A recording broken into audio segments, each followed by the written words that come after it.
Assalamualaikum warahmatullahi wabarakatuh. Baik, kami di sini dari kelompok 5 akan mempresentasikan tentang pedoman merancang seni tari. Dan saya sendiri Sri Putrawati sebagai moderator, dan pemateri ke-1 ada Putri, pemateri kedua Resti, dan pemateri ketiga saya sendiri Sri Putrawati.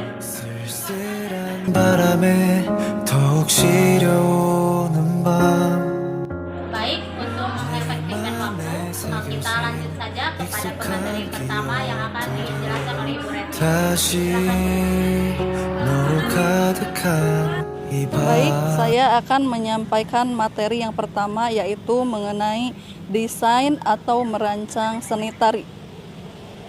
Kata desain seringkali berkaitan dengan rancangan, gambar-gambar atau pola-pola dari suatu karya. Meski lebih dekat berhubungan dengan grafis, busana, dan rancang bangunan, pada kenyataannya desain dibutuhkan dalam banyak hal, termasuk tari. Desain dalam tari merupakan garis yang terlihat oleh penonton akibat gerak yang dilakukan oleh penari. Garis yang dimaksud adalah garis imajiner dari pose dan gerak penari. Jenis desain tari dibagi menjadi 2 macam, yaitu yang pertama desain lantai, yang kedua desain atas. Desain lantai adalah garis-garis yang dilalui oleh penari, baik itu dilakukan oleh penari tunggal atau dibuat oleh formasi penari kelompok. Secara garis besar, pola garis dasar pada desain lantai dibagi menjadi 2, yaitu garis lurus dan garis lengkung. Dilihat dari arah depan, variasi garis lurus adalah variasi garis vertikal, yaitu maju mundur, kemudian horizontal, yaitu samping kiri dan samping kanan, kemudian diagonal, yaitu serong kiri dan serong kanan, dan zigzag. Desain atas adalah garis gerak dan pose yang mengisi udara di ruangan pentas. Ruang di udara dapat diisi dengan gerak anggota atau gerak properti tari. Ada banyak jenis desain di atas, diantaranya desain dalam, desain kontras, desain murni, desain terlukis, desain tertunda, desain datar, desain vertikal, desain horizontal, desain asimetris, desain simetris, desain lengkung, dan desain bersudut. Kemudian materi yang kedua yaitu pemilihan judul. Sebelum menciptakan tari, sebaiknya yang pertama kali yang harus dilakukan adalah memilih judul yang sesuai. Dalam pemilihan judul ada beberapa hal yang harus diperhatikan, yakni sesuaikan judul tari dengan tema, kemudian sesuaikan judul tari dengan kondisi lingkungan tempat tinggal anak, kemudian judul sederhana, singkat dan menarik, dan judul menggambarkan isi tari secara keseluruhan. Kemudian materi yang ketiga adalah iringan tari. Yang pertama, musik pengiring tari. Hubungan musik dengan tari adalah 2 hal yang saling melengkapi satu sama lain. Kemudian yang kedua, menyiapkan musik iringan tari. Setiap tarian pasti memiliki musiknya masing-masing. Keberadaan musik-musik yang mengiringi tari dapat mengatur gerakan penari dan memperkuat maksud yang ingin disampaikan. Yang ketiga, jenis musik iringan tari. Musik di dalam tari dibedakan menjadi 3 macam, yaitu pertama musik internal, yang kedua musik eksternal, yang ketiga yaitu musik campuran. Terima kasih kepada Bu Reti yang telah menjelaskan pemateri ke-1. Sekarang lanjut ke pemateri kedua yaitu Resti. Silakan. Baik, sekarang materi tentang rias tari, kostum dan aksesoris tari, properti dan setting tempat pementasan tari. Rias tari. Pada umumnya, menurut Robi Hidayat, tata rias pada dasarnya bukan suatu hal baru lagi yang digunakan bagi semua orang, karena tata rias telah menjadi kebiasaan sehari-hari. khususnya untuk tangan wanita saat ini. Dan tata rias juga merupakan sebagai aspek pendukung penampilan. Tata rias pada anak usia dini, rias tari anak usia dini bersifat tematik. Jadi menyesuaikan dengan tema tarian yang akan dibawakan. Rias tari anak ada yang riasan biasa atau rias karakter, seperti karakter binatang atau memerankan tokoh tertentu. Rias dalam tari terdiri dari rias wajah atau makeup dan rias rambut atau aksesoris kepala. 1. Rias wajah atau makeup. Rias wajah pada anak sebaiknya berkesan ceria, ringan atau tidak terlalu berat dan menyesuaikan bentuk wajah anak. Untuk makeup karakter perlu disesuaikan dengan tema tari yang akan dibawakan.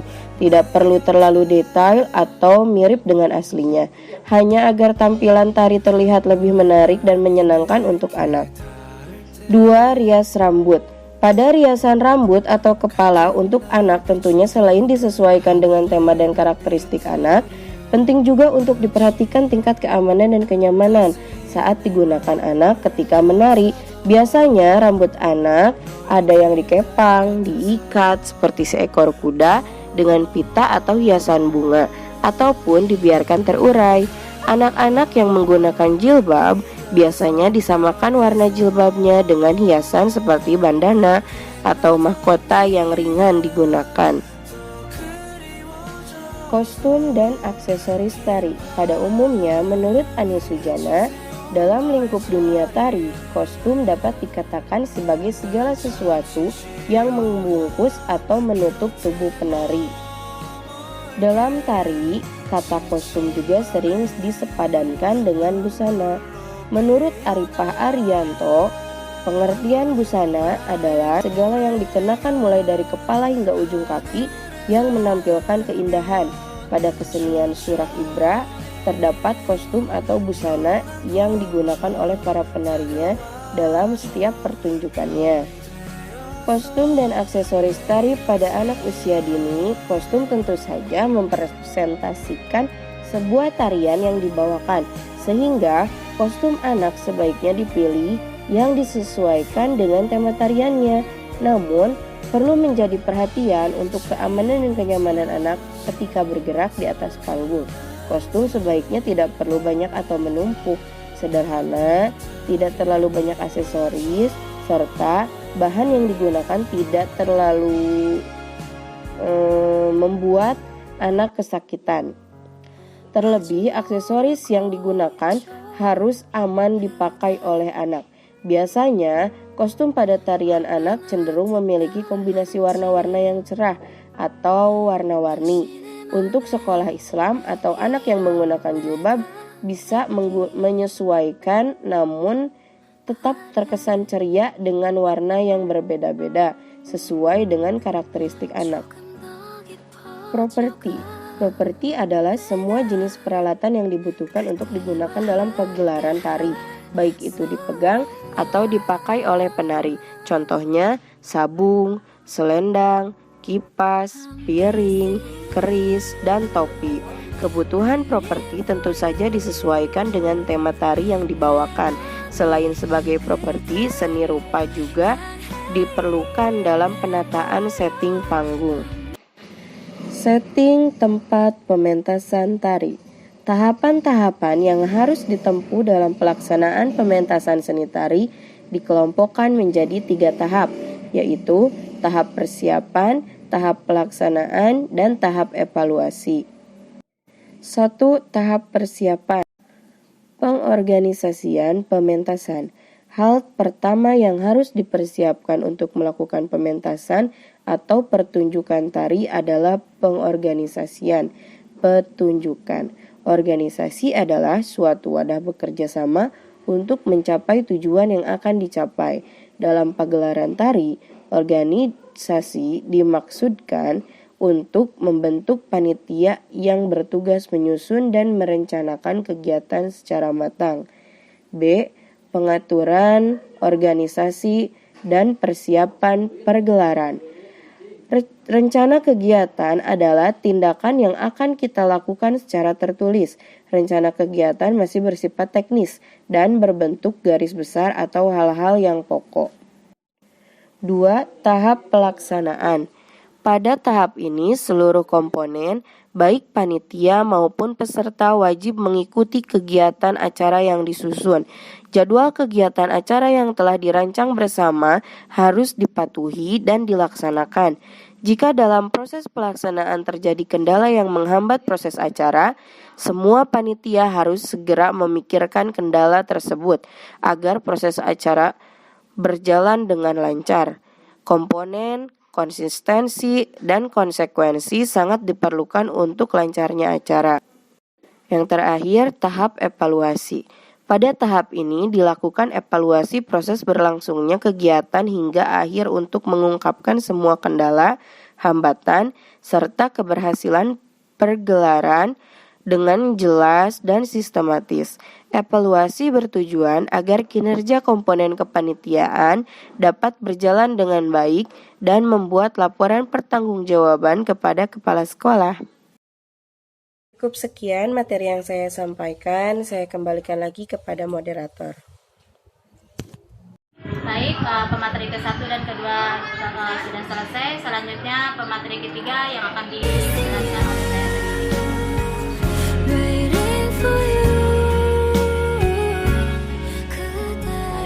Saya di sini akan menjelaskan tentang gerak dan pola lantai. Definisi gerak seorang seniman tari di Jerman, Karl Hall, dalam bukunya yang berjudul World History of the Dance mendefinisikan gerak tari sebagai gerak yang ritmik. Selanjutnya jenis gerak tari. Tari identik dengan gerak yang merupakan unsur utama tari. Gerak di dalam tari adalah gerak yang indah, gerakan yang sudah diberi sentuhan seni. Gerakan tari yang indah membutuhkan proses pengelolaan terlebih dahulu, proses penghalusan dan peromakan. Keindahan gerak dalam tari bukan sekadar gerak yang lemah gemulai, tetapi gerak yang ekspresi, gerak yang mampu menggugah rasa tertentu bagi penonton maupun penarinya sendiri. Ada beberapa contoh peniruan gerak atilisasi, yaitu sebagai berikut. 1. Peniruan gerak dari perilaku binatang, contohnya burung, angsa, ular, dan sebagainya. Yang kedua, peniruan gerak manusia dalam kegiatan sehari-hari, seperti mencangkul, memanen padi, dan berlari. Yang ketiga, peniruan gerak dari manusia dalam peristiwa-peristiwa penting seperti gerak memanah dan memainkan pedang saat berperang atau adu kesaktian. 4. Peniruan gerak dari perilaku dalam cerita dongeng seperti Ramayana, Mahabharata, dan Sang Kuryang.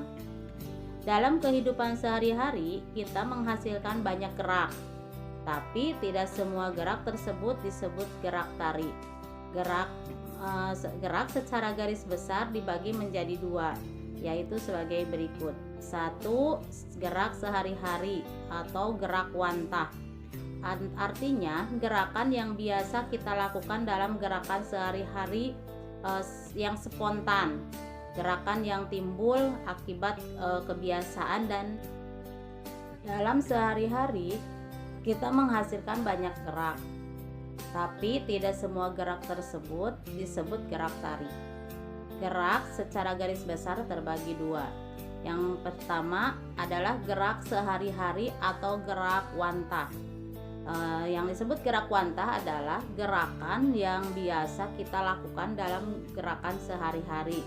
Misalnya gerakan spontan, gerakan yang timbul akibat kebiasaan kita melakukan aktivitas dalam kehidupan sehari-hari.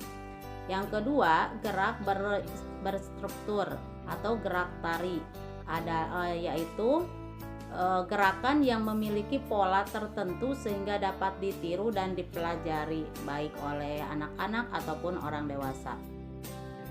Yang selanjutnya, anggota gerak pokok tarian.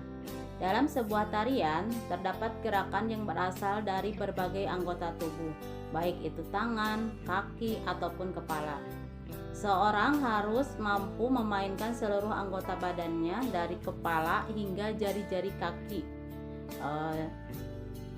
Di dalam tari sendiri tubuh manusia terbagi menjadi tiga, yaitu bagian atas meliputi leher, kepala, muka, dan mata. Yang kedua, bagian tengah meliputi badan, lengan atas, lengan bawah, telapak tangan, jari-jari, panggul, pinggang, dan pangkal paha.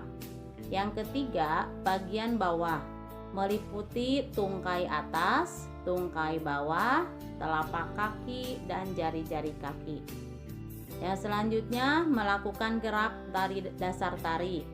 Melakukan gerak dasar tari, sebelum mempelajari tarian tertentu, penari harus mempelajari gerakan dasar terlebih dahulu. Sebelum memulai gerakan, dianjurkan melakukan peregangan atau pemanasan agar terhindar dari cedera otot usai pemanasan. Cobalah mempraktekkan sikap dasar atau sikap awal seseorang penari seperti berikut. Yang pertama, tulang punggung tegak lurus. Yang kedua, tulang rusuk diangkat. Yang ketiga, tulang belikat datar. Yang keempat, perut dikempiskan. Yang kelima, paha terbuka. Yang keenam, mata terbuka, pandangan tajam. Yang selanjutnya, pola lantai. Pola lantai adalah perpindahan tempat dan arah hadap. Saat penari berpindah tempat, penari akan membentuk garis imajiner di atas lantai pentas yang bisa berbentuk lingkaran. Garis harus mendatar, vertikal atau diagonalisasi. Garis-garis tersebut dapat dilihat dari arah penonton. Selama menari, penari tidak harus selalu menghadap depan. Penari bisa saja menghadap ke sudut depan, belakang, samping, kanan, kiri, bahkan menghadap belakang. Garis yang ditimbulkan penari di atas panggung secara garis besar dibagi menjadi dua. Yang pertama, garis lurus bisa berbentuk vertikal, horizontal, dan diagonal. Yang kedua, garis lengkung bisa berbentuk lingkaran atau setengah lingkaran. Variasi keduanya bisa berupa spiral, huruf U dan U terbalik, huruf S, kemudian huruf T, V terbalik, anak panah, dan lain-lain. Pola lantai hanya bisa dilakukan ketika penari memiliki jumlah lebih dari satu. Contohnya, 5 penari membentuk huruf V atau berbalik, huruf T garis lurus, garis setengah lingkaran, huruf S, dan lain-lain. Pola lantai yang bervariasi akan membuat tarian semakin menarik. Jadi kita sebagai guru PAUD harus dapat berekspresi. Kesimpulan, desain dalam tari merupakan garis yang terlihat oleh penonton akibat gerak yang dilakukan oleh penari. Garis yang dimaksud adalah garis imajiner dari pose dan gerak penari. Dengan berbagai jenis desain atau rancangan tari, yang desain-desain tersebut tidak dapat berdiri sendiri karena dalam sebuah tarian akan terjadi perpaduan dari beberapa desain. Sebelum menciptakan tari, yang pertama kali yang harus dilakukan adalah memilih judul yang sesuai. Iringan tari adalah pasangan yang serasi untuk unsur yang mendukung dalam membentuk kesan dan pesan sebuah tarian. Dalam seni tari, sangat dibutuhkan keterampilan dasar tentang tata rias, karena tata rias dalam seni tari merupakan peran penting sebagai pendukung karakteristik yang dibawakan oleh penari. Properti adalah semua jenis peralatan yang dibutuhkan untuk digunakan dalam pergerakan tari, baik itu dipegang atau dipakai oleh penari. Selain sebagai properti, seni rupa juga diperlukan dalam penataan setting panggung. Dalam pelaksanaan setting pementasan seni tari, perlu tahapan-tahapan yang harus ditempuh. Gerak tari adalah gerak yang ritmis disertai dengan perpindahan tempat dan arah hadap yang disebut dengan pola lantai.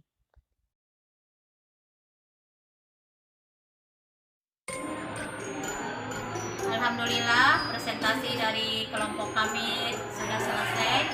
Mohon Mohon maaf apabila banyak kesalahan dan kekurangan. Billahi taufiq wal hidayah. Wassalamualaikum warahmatullahi wabarakatuh.